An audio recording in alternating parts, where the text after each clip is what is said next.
I did respect him.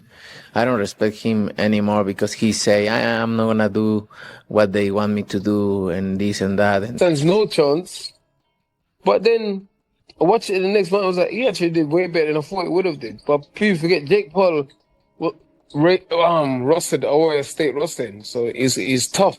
He's not as good boxer as good skill, but he's tough. Jake Paul beat Anthony Joshua. That's insane. That's not real. That's not real in any facet. There was never a chance. Never.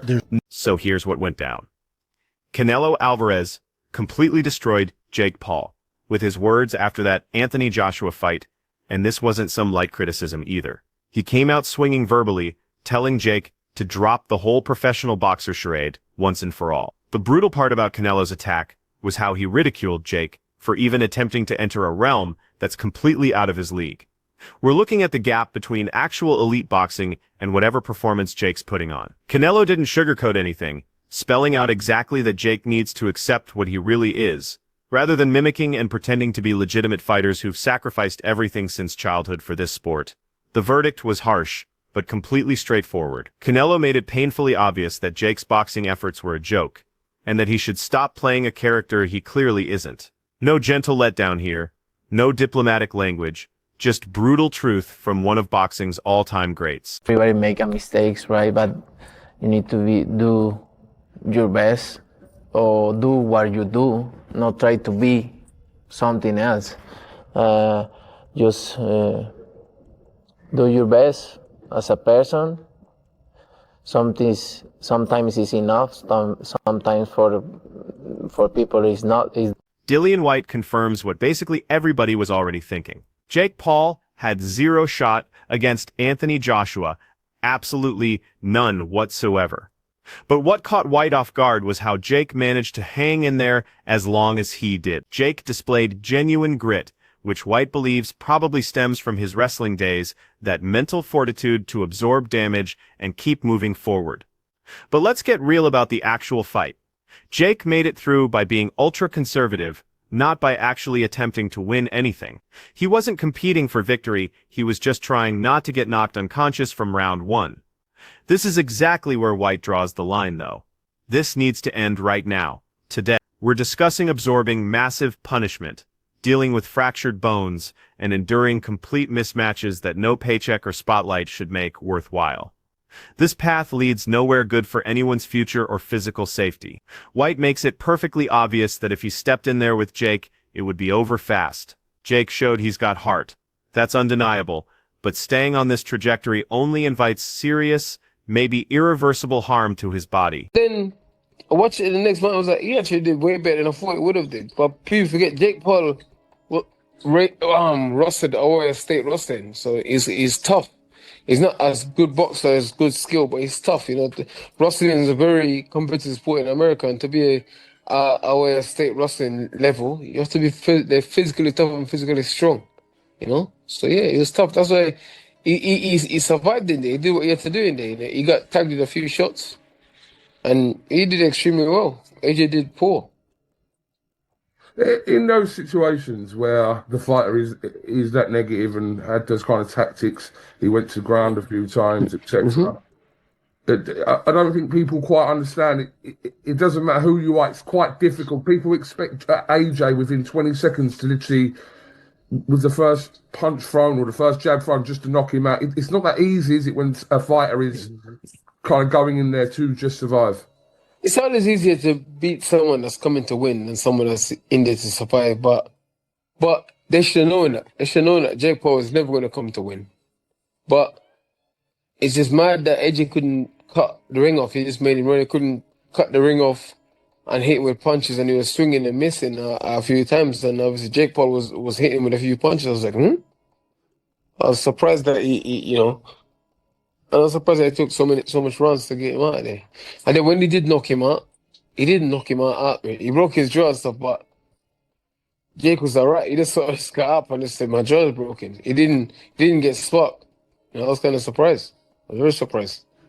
Because that right hand was a big one. I thought, damn, okay. He took it and got up. So maybe Jake is a physically tougher and stronger person than people think he is. I'm assuming you don't blame Joshua for the money being talked about 40, 50 million for doing that. No. No. I'll take that. I'll definitely take that. I'll fight Jake Paul next if he wants it. I'll take that. But I'll go after him though. I'll tell you what, I'll definitely put him away 1 or 2 rounds. No way he's getting past that. Because that's like that's such a big moral victory for Jake saying that he wins so much rounds against Joshua. Canelo Alvarez admitted something that could catch people off guard. Jake Paul has genuinely gotten better since his early days, displaying noticeably improved skills, rhythm, and toughness in the ring. He recognized that Jake's development is obvious when you look at his recent showings compared to where he began, and his commitment and effort deserve real credit. You can tell Jake's been grinding in the gym, training with serious coaches, and actually building legitimate boxing fundamentals. But here's the massive catch. Canelo stated without question that regardless of this growth and all the strides Jake's taken, he needs to walk away immediately. He's already bitten off way more than anyone should handle, taking on fighters completely above his weight class, and gambling with serious, potentially devastating injury every single time. Canelo stressed that staying on this road makes zero sense for Jake's body or his future, and honestly, Jake's already proven whatever he needed to prove.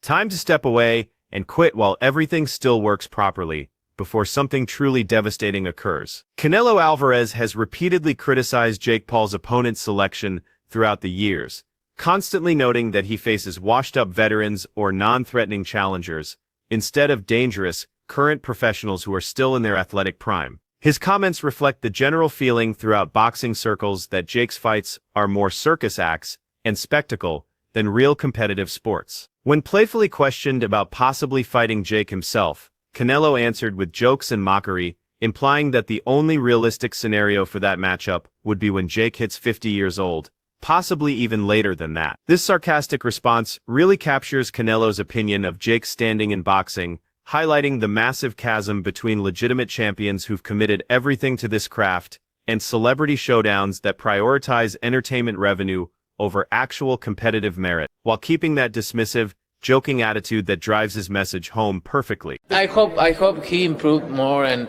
he do a really good job. Believe I say this and serious. I hope he doing really good job and improve in boxing and it's fine. Would you ever entertain a Jake Paul fight? Not right now. Let's see later when I have like a 50. Brendan Shaub calls out something that anyone with basic boxing sense should understand. Thinking Jake Paul could beat Anthony Joshua is complete fantasy, like existing in total delusion. Sure, Jake displays decent power for someone around 200 pounds, which deserves recognition for what it is. His skills still come nowhere close to elite heavyweight level. We're discussing a canyon here, not some minor difference.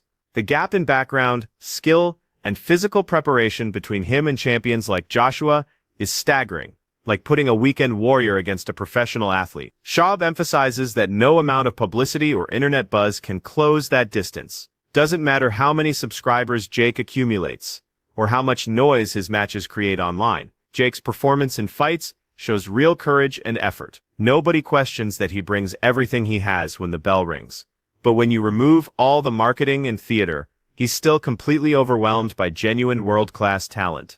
The idea that he belongs at the top level of professional boxing is totally unrealistic. This shows the enormous gap between social media popularity and true boxing mastery that requires lifelong dedication to achieve. Jake Paul beat Anthony Joshua. That's insane. That's not real. That's not real in any facet. There was never a chance. There's never a chance.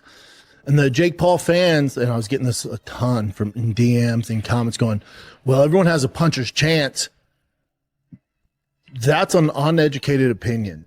A puncher's chance, yes. If they're in a bar and Anthony Joshua's there at the pub and Jake Paul were to sneak up behind him and hit him in the back of the head or, in the side or something, maybe, even then, he's a little light in the ass, but maybe that's a puncher's chance.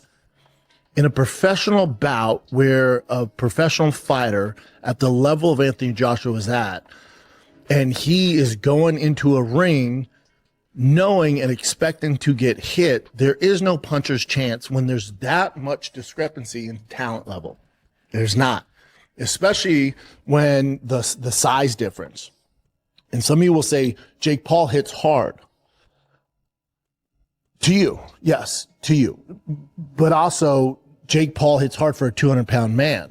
He wouldn't even measure in the top 1,000 professional heavyweight boxers in the world as far as the strength knockout meter, if there is such a thing. It's not possible. So a lot of you were tuning in for saying, well, he has a puncher's chance. That's not real. That doesn't exist here. And now they could do this, but I don't think it's going to get the same amount of views, but it would set expectations. If when this fight was announced, Jake Paul's team said, hey, we're fighting Anthony Joshua. Who thinks we can last 8 rounds? Who thinks we can go all 8 rounds? Who thinks Jake Paul can go 8 rounds? Brendan Shaub makes it obvious that thinking Jake Paul could beat Anthony Joshua is living in dreamland and totally disconnected from reality. Sure, Jake packs decent power for someone at 200 pounds, which is legitimately noteworthy for his size, but his talent level remains miles below elite heavyweight territory. We're discussing a huge chasm that can't be wished away. The gap in background skill and conditioning between him and elite fighters like Joshua is massive. Like putting someone with a few years' experience against someone who's lived and breathed this sport their whole existence, Shaub emphasizes that no amount of publicity or online following can close that distance. Doesn't matter how many trending moments Jake generates or how much online chatter his fights create, Jake's ring performances show real heart and commitment. You've got to acknowledge that he appears and puts everything on the line. But realistically, he's still overmatched when stepping up against legitimate elite-level competition. That's simply the facts. The idea that he belongs competing at boxing's highest tier is disconnected from reality. This demonstrates the massive gap between internet celebrity and famous status versus real boxing mastery that requires decades of total commitment to develop. Your takeaways from the 6 rounds that we saw, presuming you watched? I was impressed with Jake Paul. I thought that, following on from what we're saying, right? A few years ago, he was on Disney as a kid, acting up, and has decided to become a professional fighter. That takes balls, but he's obviously striving to be as good as he can be. You can see that in the way that he moves, the way that he is developed in how he's punching and performing. But to make a 2-time world heavyweight champion that's still live, AJ's still got something about him, to make him miss in such an accomplished manner. All right, so at times he was jumping out and running around, but there were times when he was well in range and still making AJ unable to land a clean, solid shot. He deserves a lot of respect for that. And then the shot that actually finished the fight, that broke his jaw quite badly, didn't put him out. That shot he threw with serious intention has put a lot of professional heavyweights to sleep. He didn't go to sleep. He actually finished on his knees, didn't he? Laughing and spitting blood out of his mouth. So, like they say, it's a special type of crazy and a special type of brave to do it. But I actually, hats off to him, because he showed that he's developing some accomplished little skills in there to look after himself. The size difference is always going to fatigue him. I know everyone will come with the idea that, AJ should just go in there 1 round and smash him to bits, and that should be it was a big ring, right? Perhaps he could have cut the ring off a bit better, but would I be right in saying that regardless of skill level, if you forget about that with the 2 for a second, if someone is on the back foot on their bike and doing what Jake was doing, it's difficult, no matter who you are, no matter the kind of separation in skill level. It's a big ring, and you've either got to run at him and look like a novice yourself, or just take your time and understand that he's going to slow down. Adam Booth provides an honest and thorough evaluation of Jake Paul's showing, recognizing that he actually managed to make Anthony Joshua whiff on multiple occasions during their encounter, which deserves credit considering the huge gap in background and ability between these 2 fighters. Booth points out that Jake's movement, positioning, and footwork had obviously gotten much better since his previous bouts, displaying discipline and technical understanding not always visible in his past performances. You could tell Jake had been grinding on fundamentals, really working those core skills. This game planning and ring smarts made Joshua stop and recalibrate his strategy several times, stopping him from connecting with clean, sustained combinations the way he typically does against weaker competition. While Jake remains nowhere near elite professional level, let's stay completely realistic about that. Booth stresses that these successful moments show genuine, concrete improvement in Jake's boxing journey. It demonstrates that with better movement and composure, plus solid defensive fundamentals, he can make even championship-level opponents work harder than anticipated and hesitate before throwing their biggest shot. To your point, Jake Paul wasn't so much moving laterally all the time. He was literally running. Look at some of those rounds. He was running. He was going north to south, not side to side. He was running. Anthony Joshua should have been able to cut the ring off. And the times that AJ had Jake Paul cornered, he couldn't get shots off. He wasn't going to the body. He wasn't using his superior size on Jake. Like, I heard Nikisa Badarian say afterwards that AJ was leaning on Jake. Come on. Like, Jake was leaning into AJ, falling into AJ, and that's why those clinches were taking place. AJ is purportedly one of the best heavyweights in boxing. AJ believes he's on the level that he should challenge Tyson Fury. That wasn't the kind of performance that makes me believe Anthony Joshua is still a high-level heavyweight. Well, you're wrong again. Anthony Joshua didn't look great because he wasn't allowed to look great. When you're in there with a smaller fighter that refuses to engage, which refuses to box, to fight, he's running. Think of Canelo Williams' school. Canelo didn't look good, and he got accused of not being able to. Okay, can I just 1 second? 1 second. I knew you were going to go there. Oh, Williams' school was an undefeated 168-pounder with a deep amateur background. Jake Paul is a guy who lost to Tommy Fury with no amateur background. So don't compare the two. Don't compare Williams' school to Jake Paul. It's not the same thing. No, but I can compare a man running for his life and another man running for his life. These guys didn't want to engage. They didn't want to try to win. Now, I told you, Jake Paul was going to look for one shot. That's the overhand right. And once he misses that, he's going to realize he's in for a long night and a painful one. Sergio Mora expresses his real letdown watching the Jake Paul versus Anthony Joshua matchup, saying that the fight didn't deliver the technical showcase he was expecting to witness. He points out that Jake stuck with basic movement patterns during the whole encounter, repeatedly moving straight ahead and straight back without adding much angle work or side-to-side footwork. This simple back-and-forth approach actually made it harder for Joshua to land clean shots because Jake's constant retreating motion kept creating space whenever Joshua tried to get close. Mora explains that while Jake's game plan helped him avoid serious damage and stay upright through dangerous exchanges, it didn't have the nuance and polish you need at elite boxing levels. The lack of angle work stopped Joshua from finding good positioning and setting up his strongest combinations, making him constantly readjust and follow Jake around instead of cutting off escape routes and cornering him. Mora's breakdown shows that even though Jake demonstrated heart and defensive instincts, his movement and ring awareness stayed elementary and predictable compared to what seasoned professional fighters deliver at championship competition. I thought it was going to go rounds. I wasn't sure if there was going to be a silent agreement. I wasn't sure there was going to be a sparring match agreement that will spar for a while. I wasn't sure. I was honest about it. That's why I said it's going to go rounds. I wasn't sure if there was an understanding that, we'll play a little bit and then we'll get a little more and, whatever. So that was part of it. But there was real parts. Say that's the fixed part. That's the WWE part. That's where the people, and I'm with you. I get it if you want to think that. Here's why I picked rounds, and this is what I think I saw, and I know that in my mind I saw, was the fact is that a lot of people didn't think about. 15 months off. And there was going to be some ruts. There was going to be some hesitation. There was going to be some time. You get knocked out by Dubois freaking 15 months ago. There were going to be ghosts and addicts. I don't care who you're fighting. You get in the ring again. It's going to take a minute to exercise those ghosts. The rust. You want to call it rust, whatever. It's going to take 5-6 rounds to get rid of the rust. But it's going to, the doubt, the self-doubt, the being in the ring for the first time with nothing in between after being knocked out. That was going to be a play. And then the size of the ring, 22 by 20. It's usually 20 is pretty usually around average. And it's 22 by 20. More room to elude, more room to move around, right? I thought maybe go in there with track shoes. He didn't go in track shoes. He should have probably had better ankle support because he hurt his ankle a little bit. And that he did. He rolled his ankle a little bit. So I thought those were real factors, physical factors, not WWE factors. Also, you know, some of the other factors was that Joshua is not a fast starter. So here you got 15 months in activity, not a fast starter to begin with.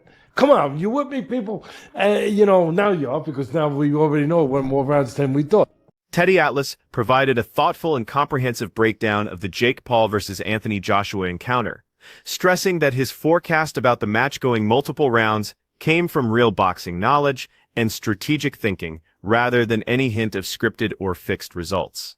He broke down how Jake encountered obstacles completely different from anything in his previous boxing journey, both psychologically and physically, moving up to an entirely new tier of opposition.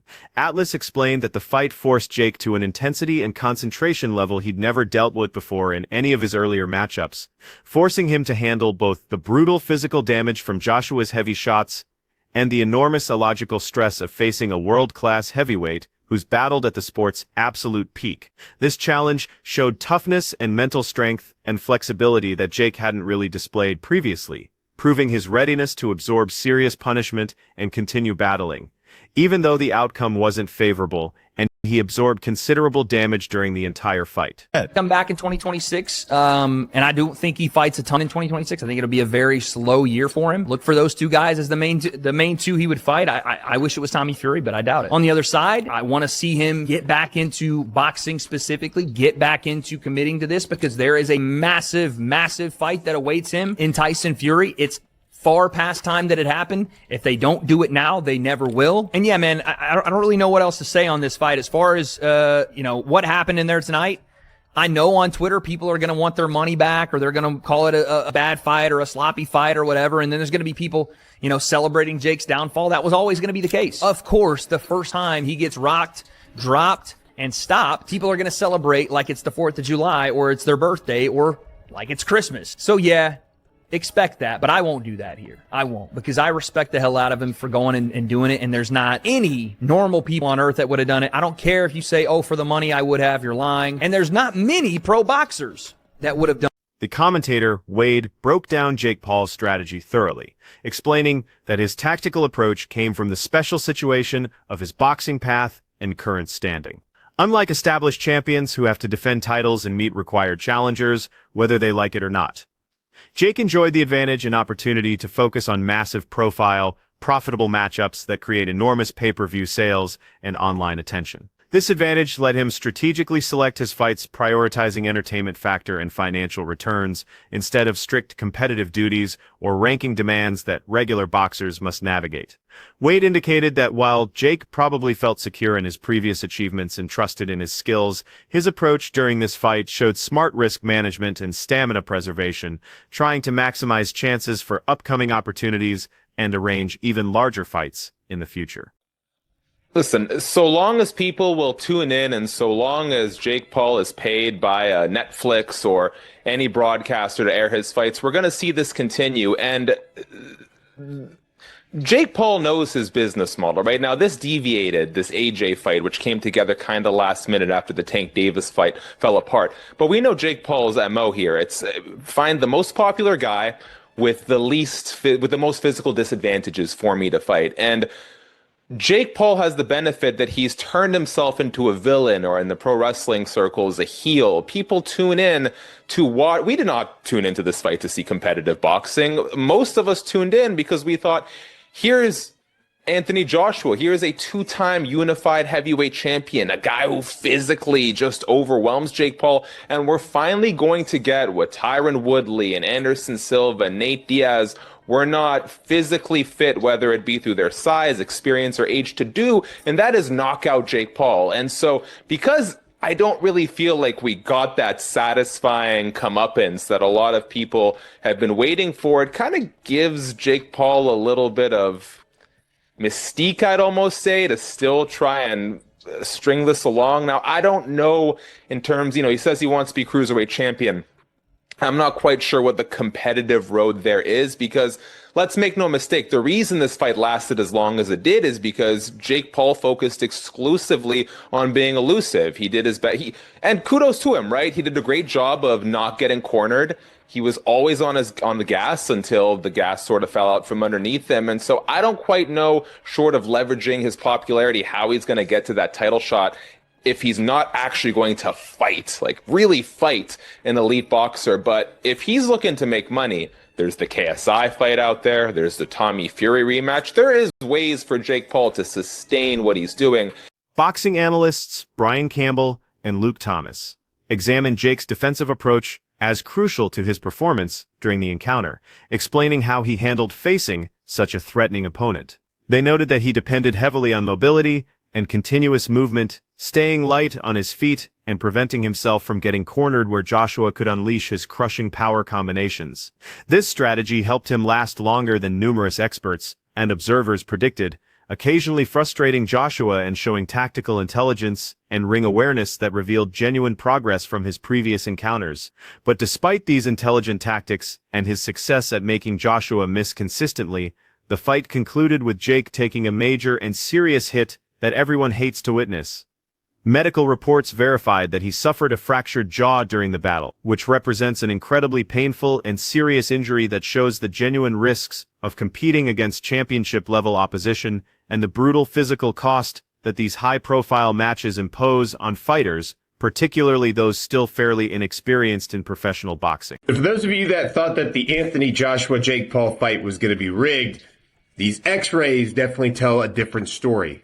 So on December 19th of 2025, as I'm sure most of you are probably aware, Jake Paul fought the two-time unified heavyweight champion Anthony Joshua at the Cassia Center in Miami, Florida, which was streamed exclusively on Netflix as part of a major boxing event that was promoted by Paul's Most Valuable Promotions. The ending result was Anthony Joshua won by knockout in the 6th round after Jake Paul was knocked down 4 times in total, twice in the 5th round and twice in the 6th round. Anthony Joshua landed 48 punches on Jake Paul compared to Jake Paul landing about 16 on Anthony Joshua. And this is the second professional loss of Jake Paul's fighting career, dropping his record down to 12-2. Now, Jake Paul ended up suffering a double broken jaw during the fight and was taken to the hospital afterward, skipping the post-fight press conference, probably because he probably couldn't talk. But in his in-ring interview, he said, "That was crazy. I had a blast. I think my jaw is broke." Anyway, as far as his professional fighting career is concerned, as of December 20th of 2025, he doesn't have any new opponents that have been announced, and it's expected that his jaw injury is going to take 4 to 6 weeks to recover from. Regardless of how you feel about him, that dude fought a 2-time heavyweight champion and survived. And I think we can all agree that regardless of how you feel, that takes some serious intestinal fortitude.